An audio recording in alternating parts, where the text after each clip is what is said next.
Alhamdulillah wassalatu wassalamu ala rasulillah amma ba'du. Hadirin rahmati Allah subhanahu wa ta'ala, masih kita berbicara tentang ayat Al-Baqarah ayat 195. Apa makna wala tulqu biaidikum ila tahlukah?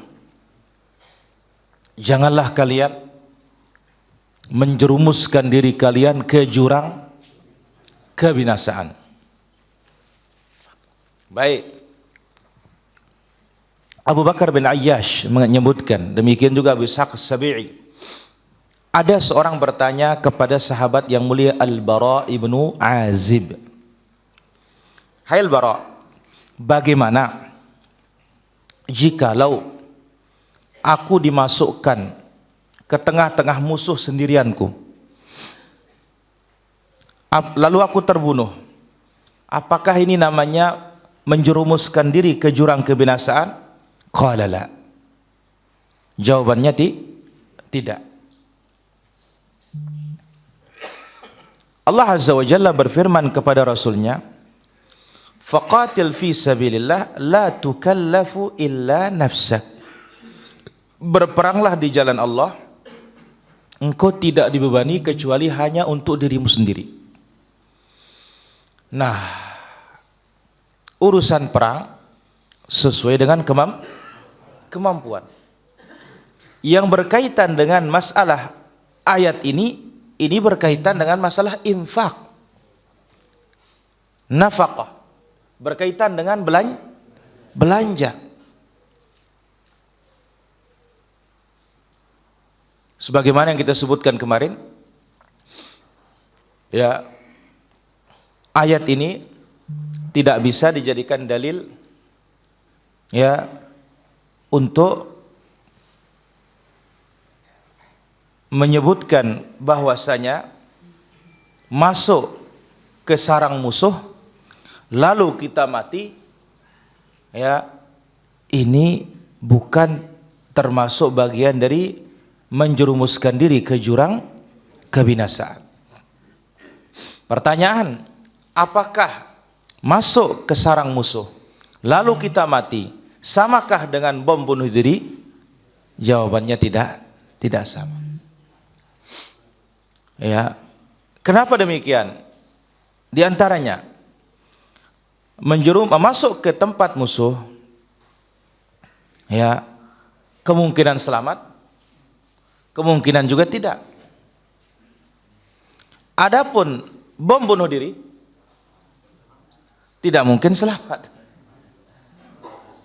Sebagaimana kisah yang kemarin, sahabat begitu dilemparkan ke musuh keluar selamat. Kalau bom bunuh diri nggak ada selamat, benar bom bunuh diri,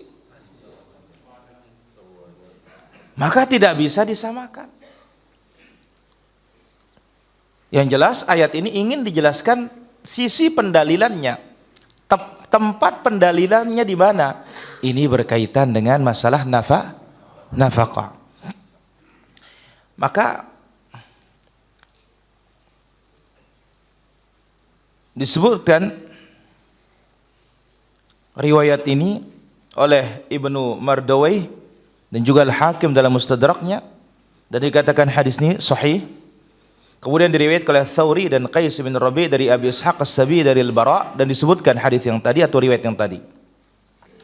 Kemudian dikatakan, wa qala ba'da qawlihi la tukallafu illa nafsak faqatil fi sabilillah, surat An-Nisa ayat 84. Berperang di jalan Allah, engkau tidak dibebani, ya, kecuali atas dirimu sendiri.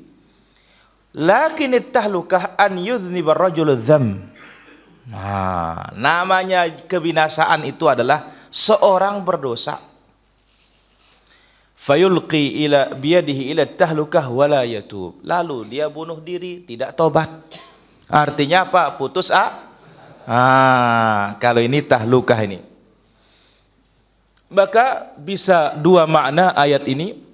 Makna yang pertama tadi, diam di rumah, ya, bersama istri, anak, ngurus harta, ngurus istri, ngurus anak, tidak mau berangkat jihad.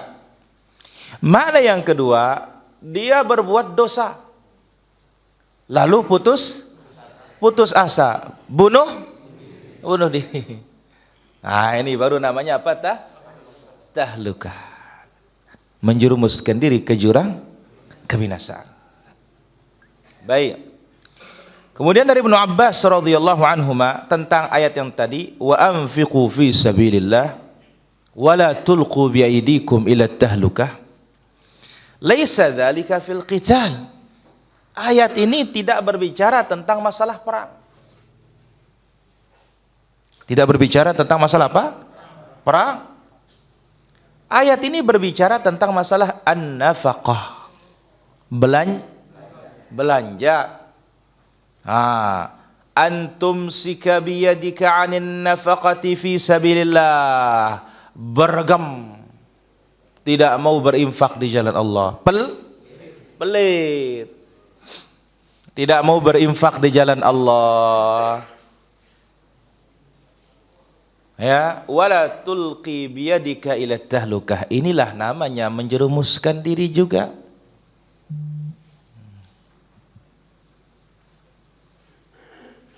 Ke jurang apa? Kebinasaan.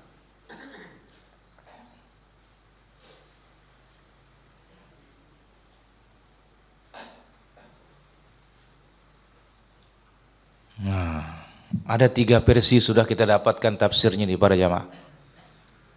Pertama, ya, lebih mengutamakan harta, istri, anak ketimbang jihad.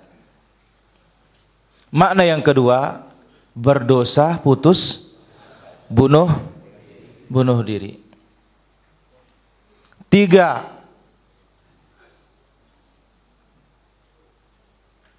pelit, tidak mau berinfak di jalan Allah. Ini semuanya apa? Menjerumuskan diri ke jurang kebinasaan.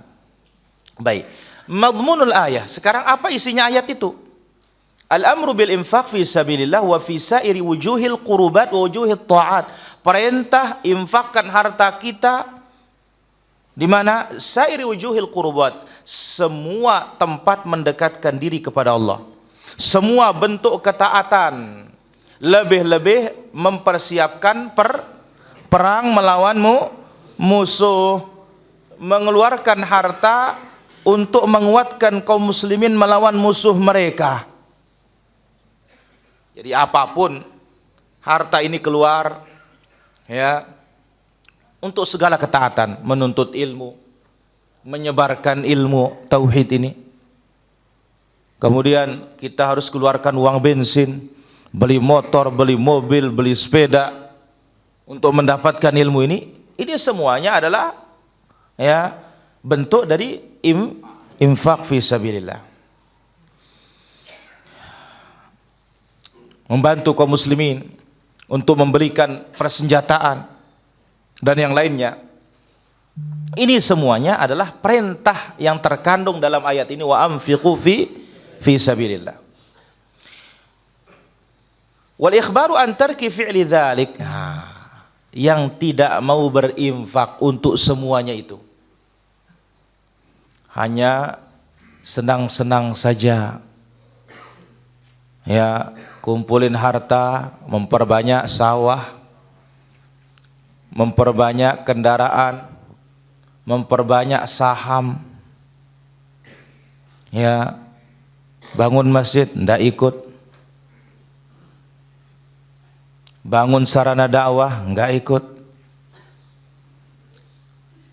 mempersiapkan dakwah juga nggak ikut, membantu penuntut ilmu juga tidak ikut, membantu orang-orang yang menyebarkan ilmu nggak mau. Apa kata beliau di sini? Bi annahu halakun wa damarun. Itu adalah kehancuran. Liman lazimahu wa'tadahu, kalau terus-menerus seperti itu.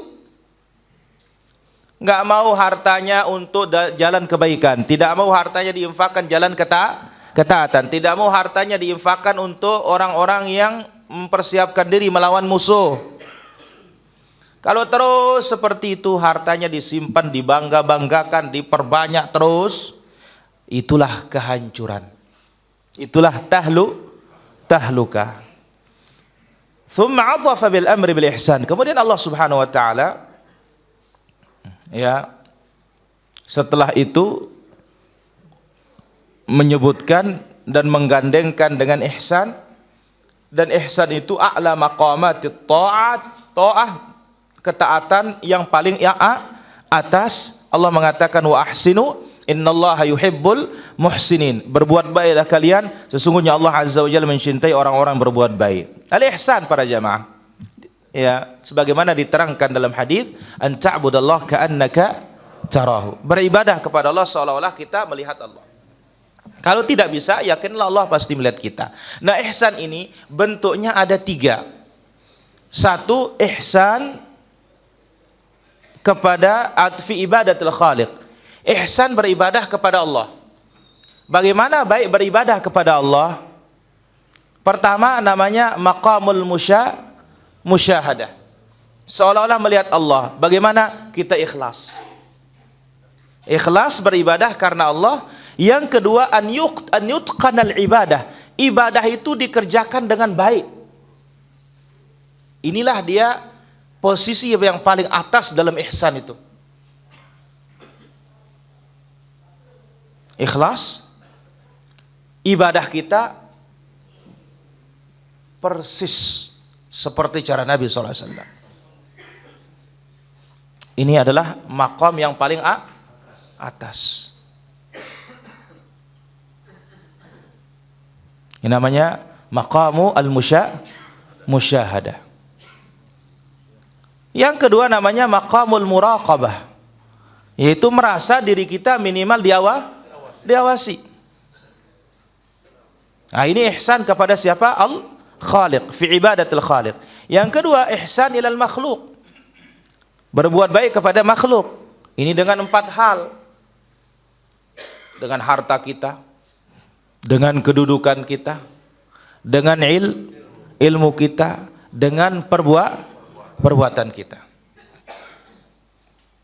Yang ketiga, al-ihsan ilal bahaim, berbuat baik kepada binatang ternak. Mana dia? Kalau nyembelih, baik cara menyembelih, dengan ditajamkan pisaunya, menyembelihnya dengan cepat, jangan menyembelih di depan kawannya.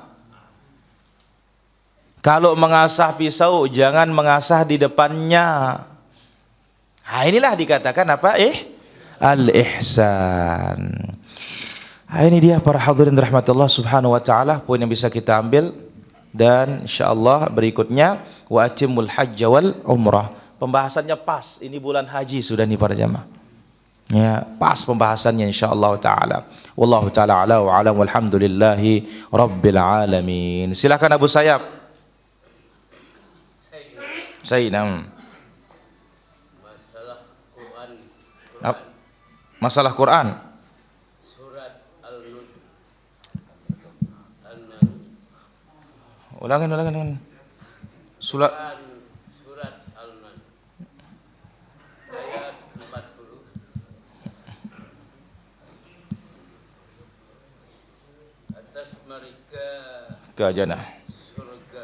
Atas mereka surga. Nah, di makam Tuhan itu. La ilaha illallah. Makam Tuhan kita ini makam dal kubur kita. Nah, pertanyaan ini umiki makam Tuhan ini tidak ada makam sama kuburan. Badek tiang yakni yaru ani nikah.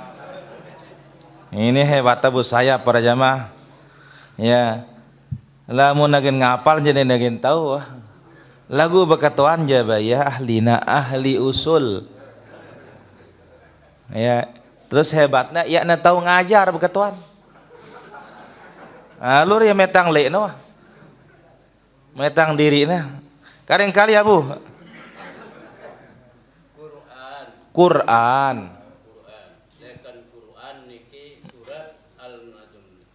Ya nara biar An-nuzum. An-nuzum. Ayat 40. berubah nangka ngone an-najm nangka an-nuju. La ilaha illallah. Atas mereka surga kemah. Hah? Atas mereka di surga gitu. Atas mereka di surga. Nah, apakah dia makam Tuhan dikir atau makam saja di dalam kehidupan? Ini kena ayat ini. Waliman khafa maqama rabbih jannatan. Ar-Rahman. Surat Ar-Rahman. Balamu. Iya wah kana ka. Masya Allah. No, Abu Sayyaf no jamaah sembado no. Ya. Surat apa? Ar-Rahman. Waliman khafa maqama rabbih jannatan. Bagi yang takut akan kedudukan Rabbnya, dia mendapatkan 2 surga. Ini fadlul khauf minallah. Besarnya keutamaan takut kepada siapa? Takut kepada Allah. Berikan dia 2 surga. Nah ini arti maqam Abu Sayyaf. Iya ke makam kuburan. Itu jauh kuburan tanukah. Embe ke kuburan Allah. Astagfirullah. La ilaha illallah. Abu Sayyaf maqam. Ya, kedudukan sama dengan yang di Mekah maqam Ibrahim. Itu bekas berdirinya Nabi Ibrahim. Jelas Abu? Keruan kena kajaya. Bahaya ini.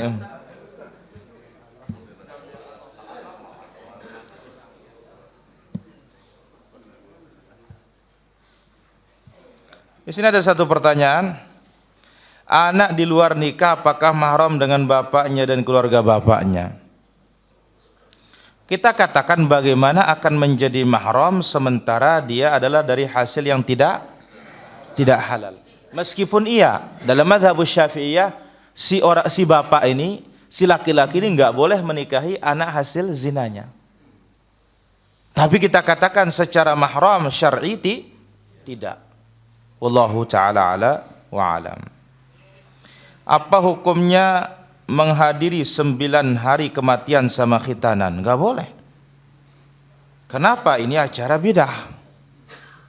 Orang khitanan inilah dia kadang-kadang membuat syubhat, talbis, mencampur adukkan yang hak dengan yang batil. Khitanan tidak ada masalah mubah.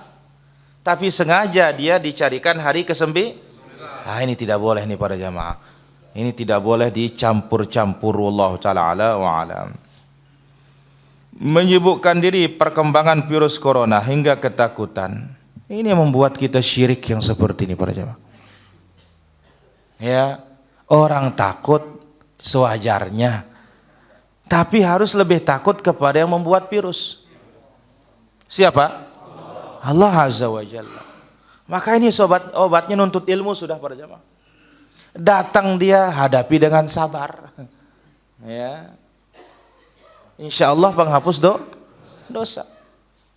Ya, karena apa? Berapa sih besarnya virus dibandingkan Allah? Karena yang membuat virus itu siapa? Allah Azza wa Jalla. Ya. Ini bukan mengentengkan virus ini. Tetapi apa? Jangan sampai orang lebih membesarkan virus daripada Allah. Seolah-olah dia kena langsung mati sudah. La ilaha illallah. Ya. Jadi kita katakan para hadirin rahmat Allah Azza wa Jalla. Ya. Takutlah kepada Allah Azza wa Jalla. Adapun ya perkara-perkara yang lain ini kalau perlu ditakutkan secara tabi'i ya sewajarnya saja. Allah taala ala wa ala. Apakah sama zikir ba'da zuhur dengan ba'da Jumat? Menurut riwayat yang sahih sama. Ini akan dikaji nanti di Masjid Kroya. Memang ada beberapa riwayat tetapi riwayatnya tidak sahih menghususkan zikir selepas selepas salat Jumat. Wallahu taala ala wa alam. Ada lagi pertanyaan? Haji Mardi.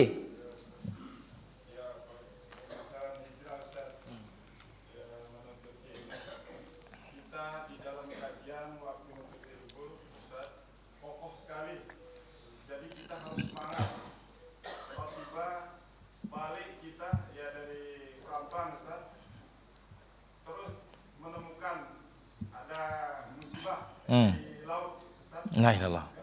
Ya ada umat dan apa segala. Jadi di situ tuh keras kita mendengar toto tiba-tiba kita lari teriak. Kita kokoh kita bisa kita lari kemana? Jadi apakah bagaimana? Jadi kita tidak memanfaatkan ilmu kita itu tidak tahu-tahu. Ya nyerita yang grup aja Mardi malam ini. Memang besar ombak sekarang untuk para jamaah. Luar biasa memang besarnya. Yang seharusnya 1,5 jam ada 2 jam lebih tadi malam. Ya, akhirnya sampai rumah kita 2:30 tadi malam ini. Ya. Ada yang di jam 2. Ya. Gara-gara ombak katanya lari dia teriak dia katanya. La ilaha illallah. Inilah dia. Kalau di darat tabrakan musuhnya. Kalau di laut ya ombak, kalau di udara ya pesawatnya rusak. Ya. Bas ini sudah para jamaah. Inilah kehidupan itu. Ya, kalau di rumah sakit kita, tiba-tiba serangan jantung, mati kita. Nah, ada tempat kita selamat para jamaah. Ya. Jadi, ya, kita katakan ujian dari Allah Subhanahu wa taala. Alhamdulillah kan, tidak ada yang teriak, paling yang takut lari di Allah. Ini ujian ini. Ya, kalau Allah Azza wa Jalla uji untuk menjadikan orang-orang kafir itu bertauhid, ya, dijadikan apa? Ombak itu sangat besar. Akhirnya apa? Mereka apa? Bertaubat, minta ampun kepada Allah. Da'awullaha mukhlishina lahuddin. Ya, kalau terjadi ombak besar ya, jangan lupalah zikirnya Nabi Yunus itu. La ilaha illa anta subhanaka inni kuntu minadh zalimin. Yang dalam perut ikan saja bisa keluar, apalagi yang masih di atas laut. Ya, wallahu taala ala wa alam. Lanjut Abu. Lanjut. Masalah dengan buta ini dari imam nih Ustaz. La ilaha illallah. Kalau dia cocok dengan buta niki jadi imam. Dengan Orang buta jadi imam katanya, cocok enggak dia jadi imam katanya? kalau dia pinter aja ya dengan buta. Pintar dia katanya. Kalau jamaah niki ngeremun ya. Jamaah ini ngeremon dia katanya. Apa katanya ngeremon? Yang ngeremun niki nyita dengan buta. Nah, ilah yang ngeremon kita dengan buta katanya. Karena jadi imam dia dengan buta dia keliru kita dengar niki Ustaz. La ilaha illallah. Terus Nah, apakah dia jamaah niki ngeremun? bagaimana hukum jamaah ribut katanya gara-gara imamnya buta katanya. Kalau imamnya aqra, alim, ya, hafalannya Quran masya Allah, ya nggak boleh. Karena tidak ada syarat dalam sholat itu imamnya harus al-basir, harus nggak ada. Lihat Abdullah ibn Ummi Maktum bahkan menjadi pengganti Nabi. Menjadi pengganti Nabi ketika apa? Di Madinah waktu Nabi keluar jihad. Jelas Abu? Untung meniti syar'i itu nih.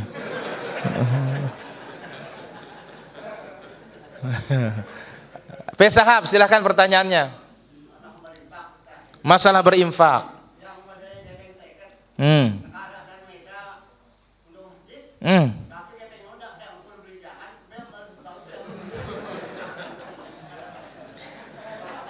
Jadi pesahab katanya punya uang 50.000.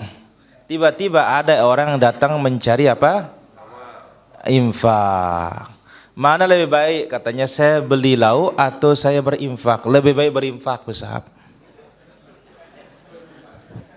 Kenapa? Masih dan tahu resep siapa Pak? Beda ya. Kita katakan kalau imannya kita setingkat sahabat lain ceritanya. Apa kata Allah Azza wa Jalla, wa yu'thiruna ala anfusihim walau kana bihim, dia lebih utamakan saudaranya daripada dirinya sendiri meskipun dia sangat memerlukannya. Wallahu ta'ala ala wa ala. Terus Bagaimana hukumnya yang tidur pada tiang, tapi ada tiang kayaknya apa? Terbalik, tapi bisa ranjang toko kamar ini, bagaimana hukuman ini? Tidur pada tiang pada tiang, tapi wah terbalik kok sampai tiang, tapi bisa ranjang ini kalau toko. enggak boleh seperti itu. Enggak boleh. Enggak boleh. Ya, tapi satu kamar sebaiknya tidak. Ya, kecuali sawanda atau inana.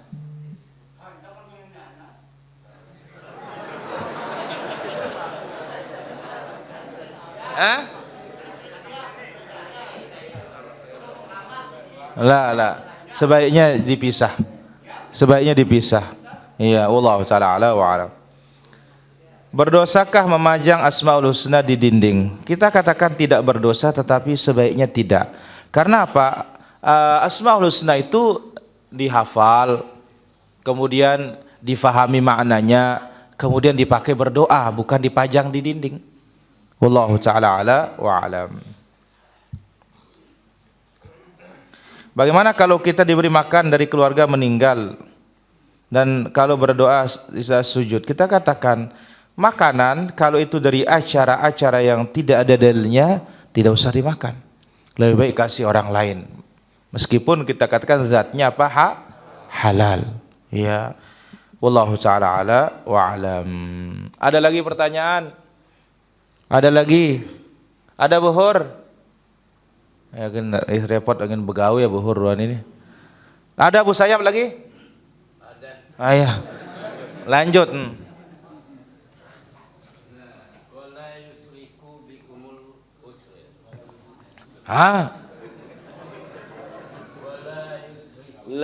Wala yuridu bikumul usra.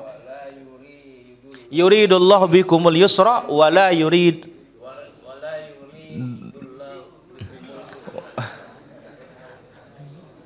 Yuridullahu bikumul yusra wala yuridu bikumul al-usr. Allah menghendaki kemudahan, tidak menghendaki kesulitan. Pertanyaannya, Masalah orang head bau tinggi, orang wanita niki sudah head, ya, orang wanita sudah haid, bau ke nikah niki bau ke nikah boleh nikah asal jangan digauli. digoli saja.